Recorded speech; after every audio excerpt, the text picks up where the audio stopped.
ஒரு பகுதியினர் வெளியேறி சென்றார்கள். நான் சரி கரண்ட் இல்லை, அதான் வெளியே போகிறாங்க, அங்கே வெளியில் அந்த நாற்காலி உட்காரலாம் என்று. அப்பொழுது என்னுடைய தோழர்கள் சொன்னார்கள், இந்த காலி நாற்காலிகளை எல்லாம் 2 பேர் புகைப்படமும் வீடியோவும் பண்ணுகிறார்கள்.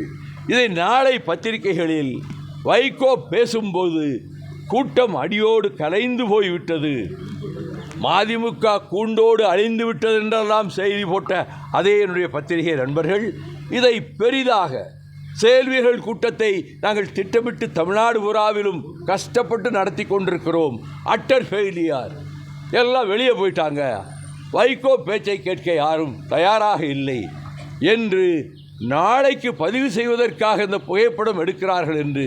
தம்பி, நீங்கள் என்ன ஃபோட்டோவாக எடுக்கிறீங்க, வீடியோவாக எடுக்கிறீங்க? கூட்டம் இருக்கும்போது வந்தீங்களா? பிறகு இப்போ எதுக்கு வெத்தினா காலிகளை எடுத்துக்கிட்டு இருக்கீங்க? வெளியே போங்க என்று சொன்னது உண்மை.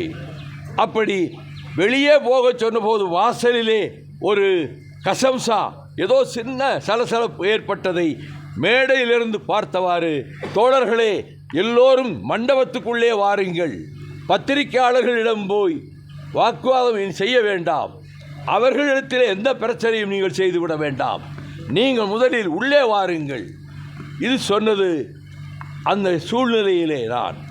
ஆகவே நான் பத்திரிகை உலகத்துக்கோ நிருபர்களுக்கோ என்னுடைய 61 ஆண்டுகால 62 ஆண்டுகால பொது வாழ்க்கையில் மரியாதை கொடுத்து எந்த இடத்திலும் அவர்களை அவமரியாதைக்கு ஆளாக்காமல் நான் தொடர்ந்து பயணித்து வருகிறேன்.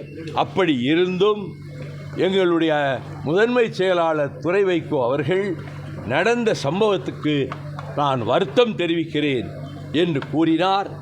அதை நான் வழிமொழிகிறேன்.